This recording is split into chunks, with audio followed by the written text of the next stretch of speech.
Come.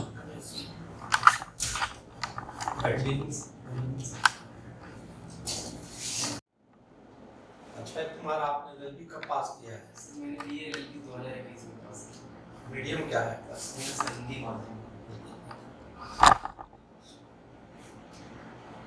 APU का syllabus क्या क्या है? सर इसमें विधि के 4 विषय भारतीय साक्ष्य अधिनियम, भारतीय दंड संहिता, दंड प्रक्रिया संहिता एवं पुलिस अधिनियम एवं पुलिस रेगुलेशन है। इसमें सबसे अच्छा आपका क्या तैयार है? सर मैंने सभी विषयों का अध्ययन किया है तो मुझे सीआरपीसी पढ़ना ज़्यादा अच्छा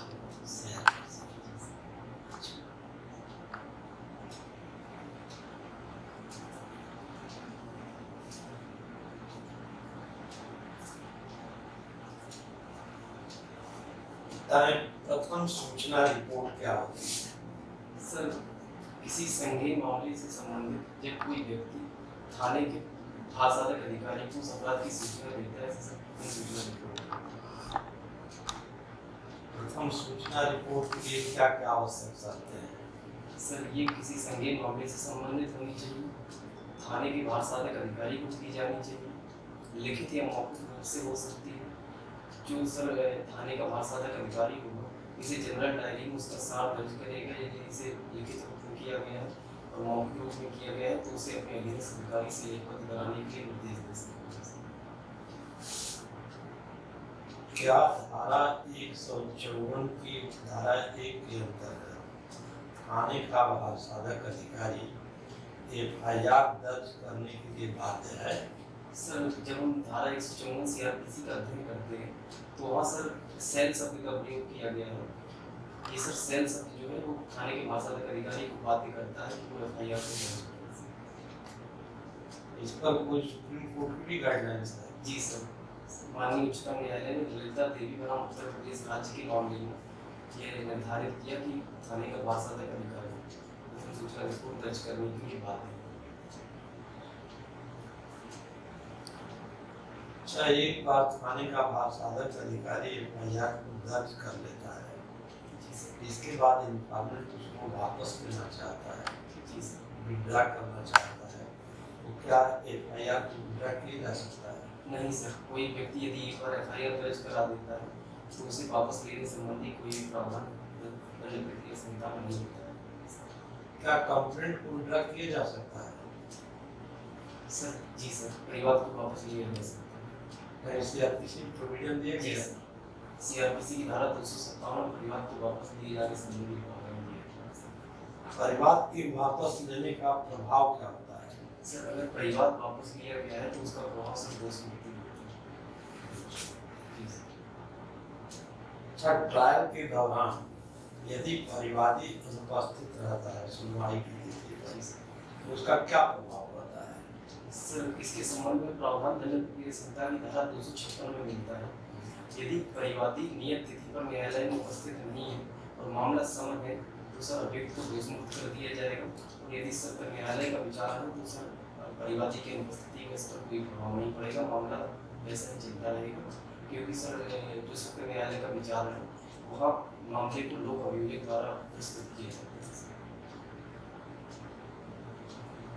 सेक्शन 249 सीआरपीसी क्या है?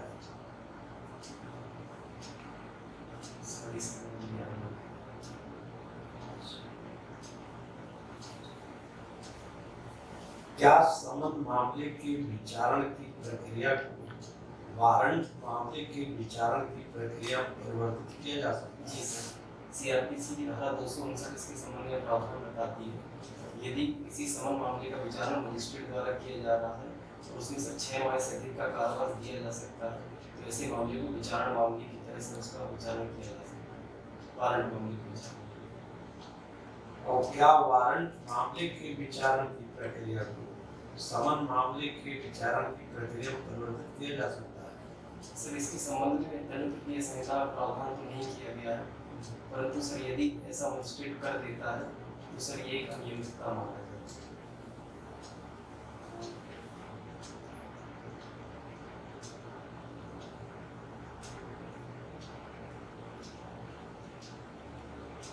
जमानत क्या होती है?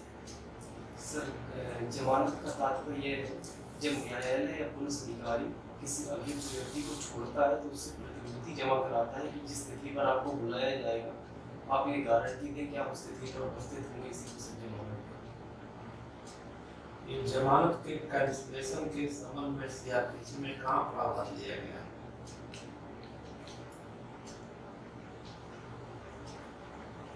कैंसिलेशन ऑफ बेल, जमानत का निरस्तीकरण। सर मैं एग्जैक्ट प्रावधान भी याद नहीं है।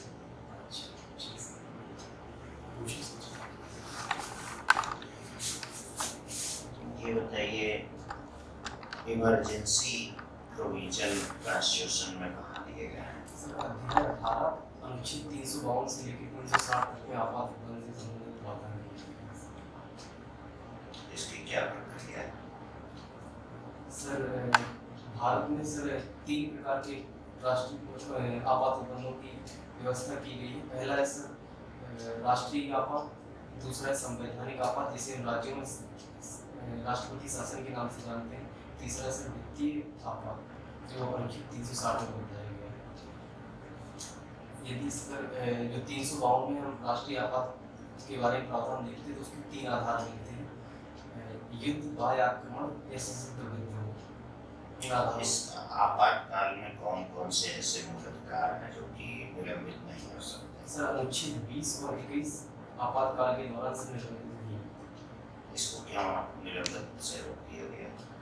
सर जो व्यक्ति होता है उसका जीवन का अधिकार उसके मूल में शामिल होता है सर, क्योंकि उससे ये किसी भी दिशा में नहीं छीना जाना चाहिए, इसलिए उसको सर आपात के काल में भी निलंबन से रोका गया है। अच्छा, अगर कोई अपराध है, जैसे मान लीजिए मानहानि का अपराध है, साथ में वो मानहानि अपकृत्य के रूप में भी है, दोनों एक साथ चलाए जा सकते हैं? जी सर, चलाए जा सकते हैं। तो अनुच्छेद जो 20 का 2 है वो डबल जीओपार्डी करता है दोहरे से, क्या ये इसका उल्लंघन नहीं है? नहीं सर, चूंकि सर मानहानि जब अपकृत्य के रूप में हम देखते हैं तो वहाँ पीड़ित व्यक्ति को क्षतिपूर्ति दिलाई जाती है, जबकि जब अपराध के रूप में देखते हैं तो अभियुक्त व्यक्ति को दंडित किया जाता है। जैसे जब दंडित किया जाता है तो उसमें तो जो है उसको कारावास की भी सजा दी जाती है और फाइन भी लगाया जाता है। जी सर। तो आर्थिक रूप से जो एक्यूज है उसको तो उसके ऊपर बर्डन तो पड़ा। जी सर। तो इधर अगर टार्ट का केस चल रहा है वहाँ भी आर्थिक रूप से बर्डन पड़ता है। जी सर।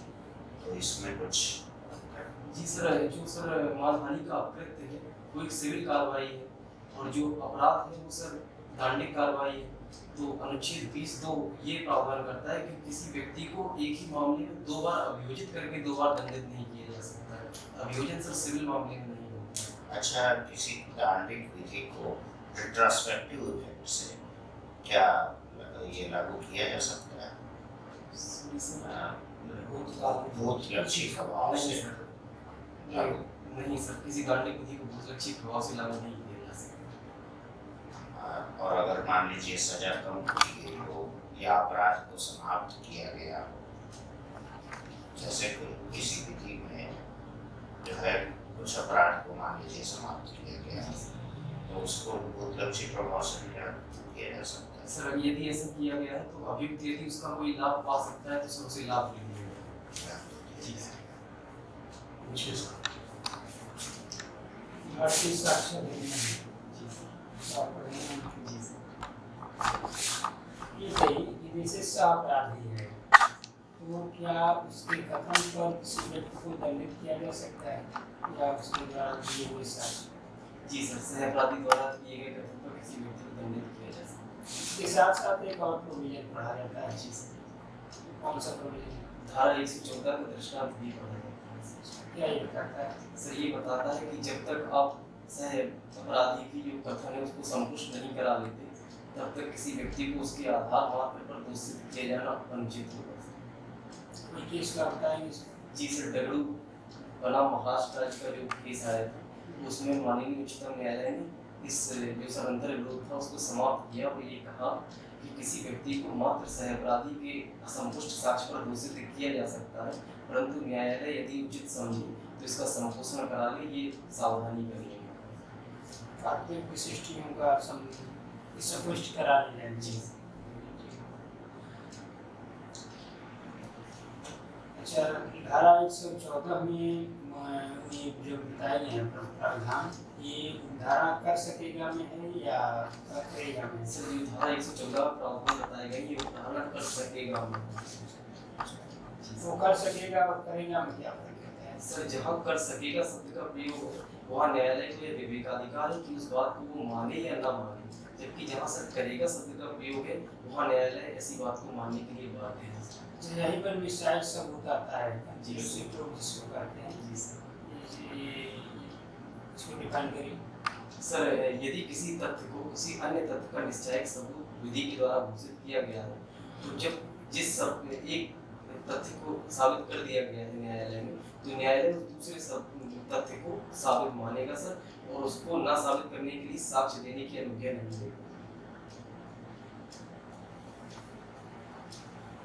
रेस जेस्टी का नियम क्या है? सर, रेस जेस्टी अंग्रेजी विधि का नियम है। इसको सर मूल रूप में तो नहीं, परंतु इससे संबंधित प्रावधान भारतीय साक्ष्य अधिनियम की धारा 6 में मिलता है। वे तथ्य जो विवादक तथ्य न होते हुए भी विवादक तथ्य या सुसंगत तथ्य से इस तरह जुड़े हैं कि वे एक ही संविवाद के भाग हैं, वो धारा 6 साक्ष्य अधिनियम के अंतर्गत सुसंगत है। अच्छा, आईपीसी में देखते हैं। जी सर। आईपीसी में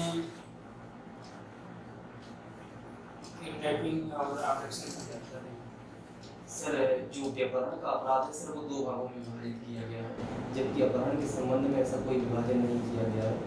और सर, जो व्यापरण का अपराध है उसमें आयु से संबंधित भी एक प्रावधान है कि यदि नर की आयु 16 वर्ष से कम है और नारी की आयु 18 वर्ष से कम है, उसका व्यापरण उसकी विधिपूर्ण संरक्षितता में से हो सकता है, जबकि अपहरण के संबंध में किसी भी आयु के व्यक्ति का अपहरण नहीं हो सकता। हत्या के लिए आवश्यक तत्व बताइए।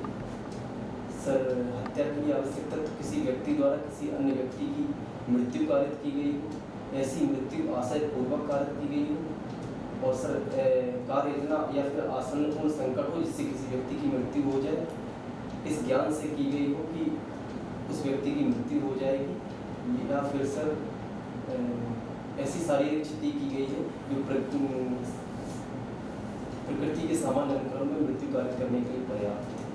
जब 299 का तीसरा क्लास है और इधर का चौथा क्लास है, इसमें दोनों में अंतर कैसे करिए आप? सॉरी सर, याद नहीं।